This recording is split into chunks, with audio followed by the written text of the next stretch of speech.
आऊज़ुबिल्लाहिमिनश्शैतानिर्रजीम बिस्मिल्लाहिर्रहमानिर्रहीम।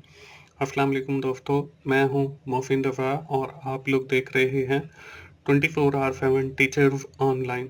दोस्तों, आज हम एक नया सब्जेक्ट इंग्लिश कम्प्रीहेंशन शुरू करने जा रहे हैं और आज उस सीरीज़ का हमारा पहला लेक्चर है। दोस्तों, आज की इस क्लास के अंदर हम लोग बात करेंगे इंग्लिश के हवाले से और इंग्लिश का इंट्रोडक्शन के हवाले से पढ़ेंगे।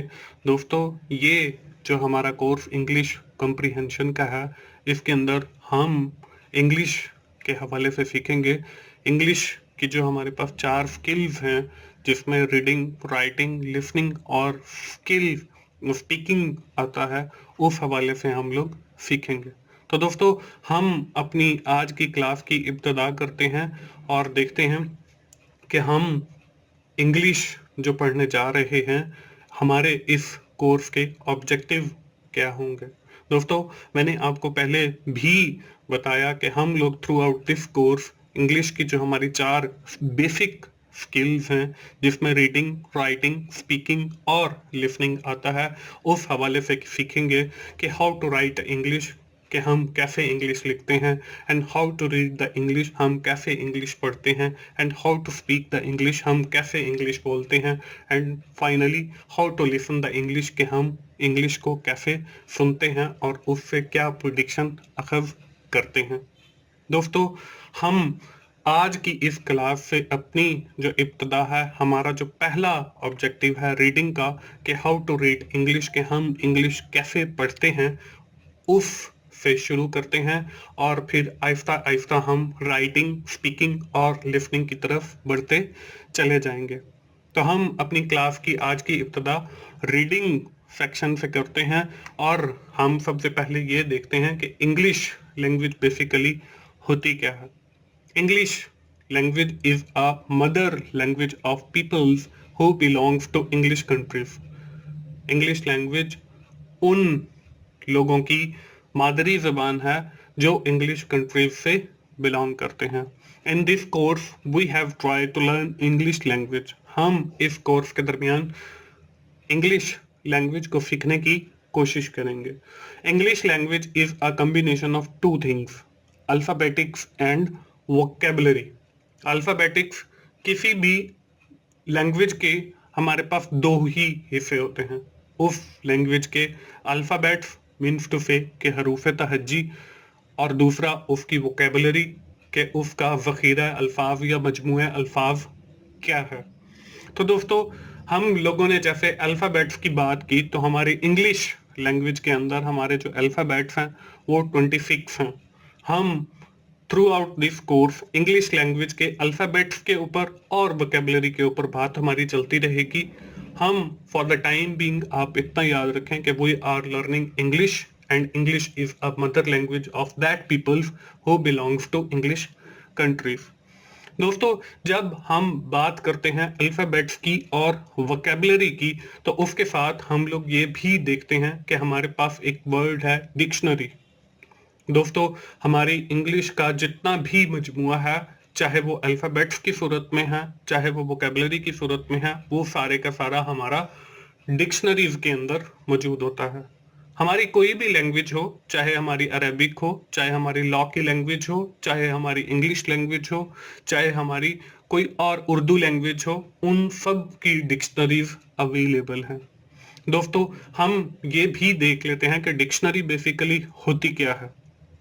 Dictionary is a book or electronic resource that lists the words of a language, typically in alphabetical order, and give their meaning or give the equivalent word in different language, often also providing information about pronunciation, origin and usage. दोस्तों, dictionary हमारे पास एक ऐसी किताब या electronic resource है जो हमें किसी भी लैंग्वेज के अल्फ़ाबेट प्रोवाइड करता है एक तरतीब के अंदर जो उस लैंग्वेज की है। उसके साथ ही वो हमें उन अल्फ़ाबेट्स के या वर्ड्स के मीनिंग्स भी प्रोवाइड करता है। उसके साथ ही हमें वो उससे मिलते जुलते अल्फाज भी देता है। दोस्तों इसके साथ ही हमें वो ये भी बताता है कि how to pronounce these words, कि हमने उन अल्फाज को कैसे अदा करना है, कैसे उनकी अदायगी करनी है, कैसे उनको बोलना है।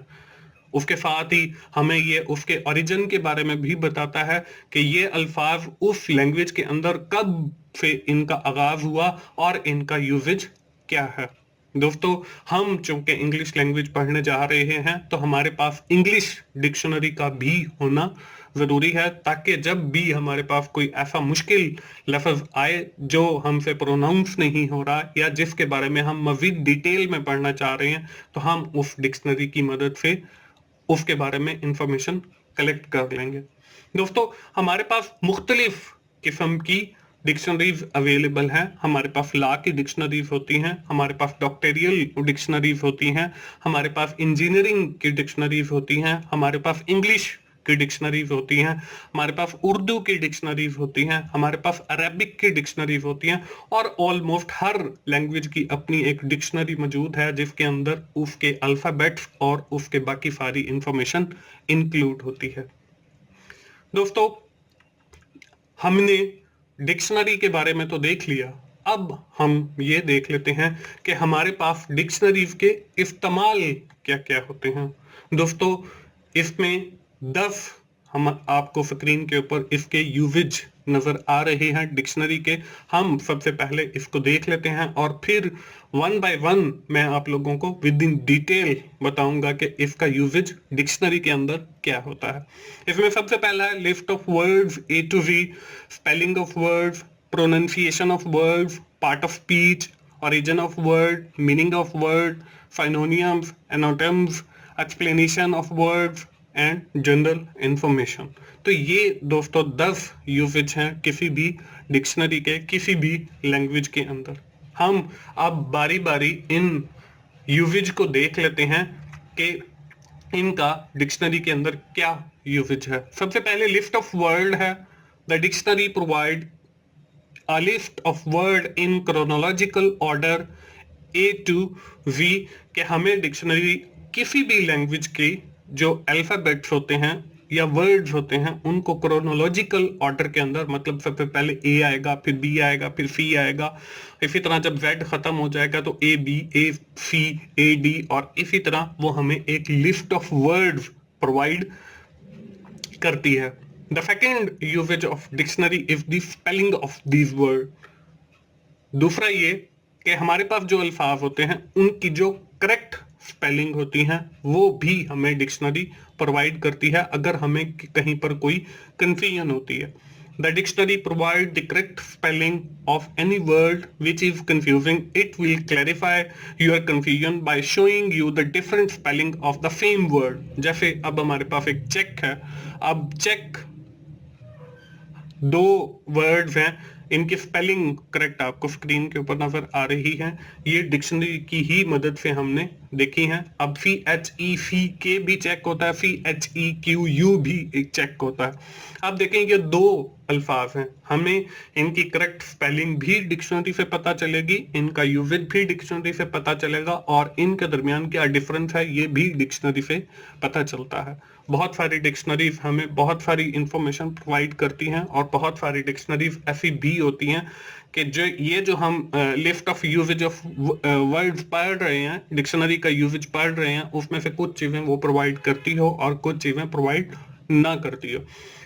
इसके बाद दोस्तों हमारे पास थर्ड जो इसका फायदा है वो है प्रोनाउंसिएशन ऑफ वर्ड्स, कि हमने उन अल्फाज को बोलना कैसे है, उनकी अदायगी कैसे करनी है, ये भी हमें डिक्शनरी हेल्प करती है। A dictionary will help you to learn to pronunciation of words but only if you are familiar with the symbol in which they are written। हम ना सिर्फ उनकी प्रोनाउंसिएशंस को देखते हैं बल्कि हम उनकी सिंबल्स को भी देखते हैं कि जिससे वो अल्फाज लिखे जाते हैं। दोस्तों अगला जो डिक्शनरीज का फायदा है वो है part of speech. Part of speech के बारे में विद इन डिटेल हम इस कोर्स के अंदर बात करेंगे, लेकिन फॉर द टाइम बिंग आप इतना याद रखें कि all dictionaries indicate the part of speech a words belong to. हमें ये भी बताती है कि ये जो वर्ड हम पढ़ रहे हैं ये कौन से पार्ट ऑफ स्पीच से बिलोंग करता है, whether it is belong to a noun, whether it is belong to a pronoun, whether it is belong to a adjective, whether it is a belong to a conjunction, ये हमें सारी चीजें dictionary से ही पता चलती हैं। अगला जो इसका फायदा है वो है ओरिजिन ऑफ वर्ड। ओरिजिन के इसकी इब्तदा कब हुई। हम कोई वर्ड देखते हैं इंग्लिश के अंदर तो हमने अगर ये देखना है कि ये लफ्ज कब इब्तदा हुआ या कब इंग्लिश लैंग्वेज के अंदर शुरू हुआ, तो इसका भी हमें पता जो है बहुत सारी डिक्शनरी ये फैसिलिटी अवेलेबल है कि आप देख सकते हैं कि इस वर्ड का जो ओरिजिन है वो कब हुआ।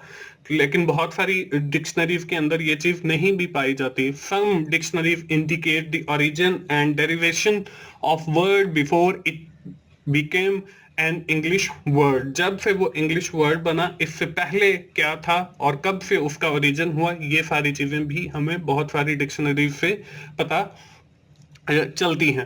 दोस्तों इसका अगला जो फायदा है वो है meaning of word. The most important information that the dictionary will provide about the words and it's meaning, कि हमें अल्फाज के जो मीनिंग्स हैं वो वहां से पता चलते हैं कि इनका क्या मतलब है।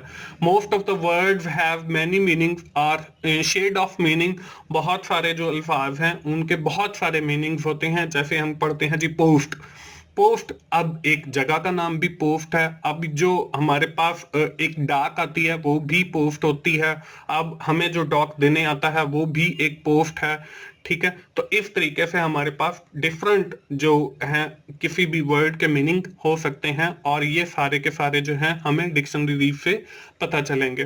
दोस्तों अगला जो डिक्शनरी का फायदा है वो ये है synonyms. Synonyms mean similar meaning of words also given but not in all dictionary. अब हर डिक्शनरी के अंदर ये चीज नहीं होती कि वो आपको फाइनोनियम्स भी प्रोवाइड करे। जैसे इससे मुराद मिलते जुलते अल्फाज हैं। जैसे हम गुड की जगह पे वेरी गुड कह दिया, ऑसम कह दिया, डिफरेंट कह दिया, तो ये मिलते जुलते अल्फाज हैं। तो डिक्शनरी से हमें फाइनोनियम्स का भी पता चलेगा। इसके बाद हमारे पास एनाटम्स है।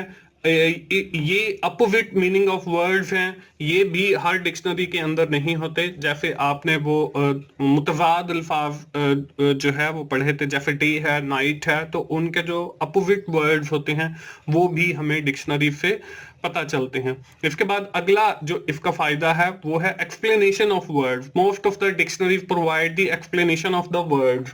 हमारे पास जो अल्फाज हैं उनकी जो एक्सप्लेनेशन है वो भी हमें डिक्शनरी से पता चलती है। It is very helpful to understand about the words, और इससे हमें ये मदद मिलती है कि हम उस अल्फाज के बारे में समझ सकें।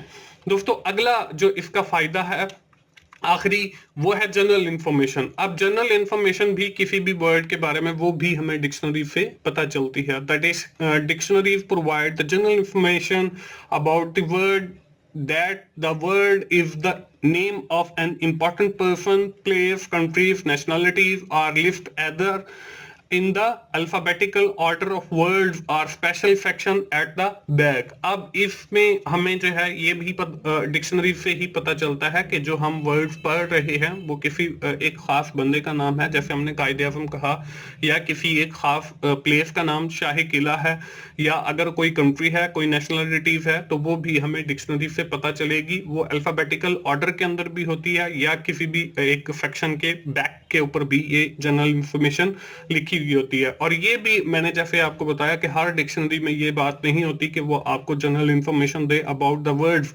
विच वी हैव बीन रिटन और लिसन, जो हम वर्ड पढ़ रहे हैं या लिख रहे हैं या सुन रहे हैं उसके बारे में। तो डिक्शनरी, बहुत सारी डिक्शनरीज ऐसी होती हैं जो हमें उन वर्ड्स के बारे में जनरल इंफॉर्मेशन भी देती हैं। तो दोस्तों ये थी हमारी आज की क्लास। हमने इंग्लिश की क्लास शुरू की है और इंशाल्लाह इस कोर्स के अंदर ना सिर्फ आप इंग्लिश सीखेंगे बल्कि कुछ एक्सरसाइजेस भी मैं आप लोगों को दूंगा ताकि आपके जो कॉन्सेप्ट हैं इंग्लिश के हवाले से उनको क्लैरिफाई करने में आपको बहुत सारी मदद भी मिल सके। तो दोस्तों आज की हमारी इस क्लास की जो एक्सरसाइज है वो आपको स्क्रीन के ऊपर नजर आ रही है। हमने जो है आज पढ़ा है डिक्शनरीज के हवाले से। तो आप लोग जल्दी से अपनी जो है नोटबुक भी ओपन कर लें ताकि ये एक्सरसाइज आप उसके अंदर राइट डाउन कर सकें, और साथ ही आप लोग अपनी वो डिक्शनरीज भी ओपन कर सकें ताकि आप इस एक्सरसाइज को सॉल्व भी कर सकें। तो एक्सरसाइज दोस्तों आपके ऊपर स्क्रीन के ऊपर है, मैं आपको बता देता हूं कि आपने करना क्या है इस एक्सरसाइज में। इस एक्सरसाइज में दोस्तों आपको 10 जो है वो सेंटेंस नजर आ रहे हैं और मुख्तलिफ जगहों के ऊपर फिल इन द ब्लैंक्स दी हुई हैं। आपने वो fill in the blanks fill करनी है और हर जो सेंटेंस है उसके एंड पर आपको एक वर्ड लिखा हुआ नजर आ रहा है और उसके अंदर 2 या 3 अल्फाबेट जो है वो मिस हैं। तो आपने करना क्या है, अपने डिक्शनरी ओपन करनी है और जो वर्ड्स आपको गिवन है वो देखने हैं और उनसे मिलते जुलते जो अल्फाज हैं वो आपने करेक्ट स्पेलिंग के साथ तलाश करके इन फिक्रों को मुकम्मल करना है। फिक्रे क्या है, my father works and fill in the blanks. अब देखें इसके सामने ये एक मैं आपको एग्जांपल के तौर पे सॉल्व भी करके दिखा देता हूं। जैसे ELECTRION इलेक्ट्रिशियन। अब देखें इलेक्ट्रिशियन यहाँ पे बिल्कुल फिट आ रहा है क्योंकि पीछे वर्क्स आ रहा है, my father works as an electrician. ठीक है, तो आपने इलेक्ट्रिशियन की जो करेक्ट स्पेलिंग है वो अपनी डिक्शनरी से देखकर यहाँ पर लिखनी है और इस सेंटेंस को कंप्लीट करना है। The second sentence in our today's exercise is I like to ride my fill in the blank in the evening. अब इसके सामने देखें ब्रैकेट के अंदर कुछ अल्फाज लिखे हुए हैं, B fill in the blank CLE। अब आपने डिक्शनरी की मदद से इस अल्फाज को ना सिर्फ पूरा करना है बल्कि इस सेंटेंस को भी मुकम्मल करना है। Mohsin had and fill in the blanks last Friday he broke his left leg। A है, fill in the blank ENT है, don't forget the fill in the blank mark। अब यहाँ पे E fill in the blank MATION। Ahmed like English biology and fill in the blanks GEO fill in the blank Y। Hina often borrow books and CDs from the local fill in the blank LIB fill in the blank Y। Do you believe in life after fill in the blank DE fill in the blank H। The music is full of fill in the blank RH fill in the blank HM। They provide a 8-year fill in the blank against rust GUA fill in the blank EE। आगे है last sentence हमारे पास, the restaurant is highly fill in the blank RE fill in the blank MM fill in the blank ED। तो दोस्तों ये है हमारी आज की एक्सरसाइज। आपने डिक्शनरी ओपन करनी है और इन अल्फाज को कंप्लीट करके ये सेंटेंसेस कंप्लीट करने हैं। दोस्तों मुझे उम्मीद है आप इस सीरीज को जरूर एंजॉय करेंगे और इंग्लिश के बारे में सीखेंगे। दोस्तों अगर आपको मेरी वीडियोस अच्छी लग रही हैं तो आप उन्हें अपने दोस्तों के साथ भी शेयर कीजिए। आज की क्लास हम यहीं पे ख़त्म करते हैं। हम जल्दी से समराइज कर लेते हैं आज की क्लास में हमने क्या चीज़ें कवर अप की हैं। हमने इंग्लिश की डेफिनेशन को देखा है, साथ ही हमने ऑब्जेक्टिव देखे हैं इस कोर्स के, हमने साथ ही देखा है डिक्शनरी को और उसके यूजेज को। दोस्तों हम आज की क्लास यहीं पे खत्म करते हैं और मिलते हैं अगली इंग्लिश की क्लास में। उस वक्त तक के लिए मोहसिन भाई को इजाजत दीजिए। थैंक यू वेरी मच दोस्तों, अल्लाह हाफिज।